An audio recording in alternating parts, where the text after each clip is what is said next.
ஒன்றே ஒன்றுதான். ஒரு மனிதனுடைய வாயை அடைப்பதற்கு சமகால அரசியலிலே பணம் தானே பிரதானம். பட்டுவாடா நடத்தியிருப்பார், யாரும் எதிர்கருத்துக்கள் பேச வேண்டாம் என்கின்ற வேண்டுகோளை வைத்திருப்பார்கள்.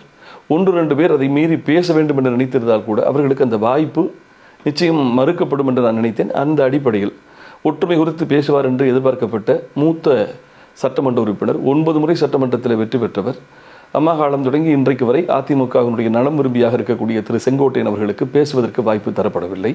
அதுபோல அன்வர் ராஜா பேசுவார் என்று எதிர்பார்த்தார்கள், அவருக்கும் பேச்சு மறுக்கப்பட்டது. கடந்த காலத்தின் அம்மா காலத்திலிருந்து பல பொதுக்குழுக்களிலே அவர் ஓப்பனிங் பேட்ஸ்மேனாக பேசுவார், அவருக்கும் அந்த வாய்ப்பு தரப்படவில்லை. அதுபோல பல இடங்களிலே மனம் திறந்து ஒன்றுபடாவிட்டால் நாம் எதிர்க்கட்சிக்கும் சிரமப்பட வேண்டியிருக்கும் என்று பேசிய தங்கமணி இன்றைக்கு நன்றியுரை, ஒருவருடைய பேச்சை அல்லது ஒருவருடைய குரல் வழியை நெரிக்க வேண்டும் என்று சொன்னால் ஒன்று பேச விடாமல் தடுப்பது, இல்லை என்று சொன்னால் அவரை நன்றியுரை சொல்ல வைப்பது. நன்றியுரை சொல்கிற போது பின்னாலே பிரியாணி வாசம் வேறு அடித்துக் கொண்டிருக்கிறது, ஆழ்ந்த பசி, எல்லோரும் கலைந்து செல்ல ஆரம்பித்து விடுவார்கள். அதனால் நன்றியுரைக்கு அவர் அழைக்கப்பட்டார்.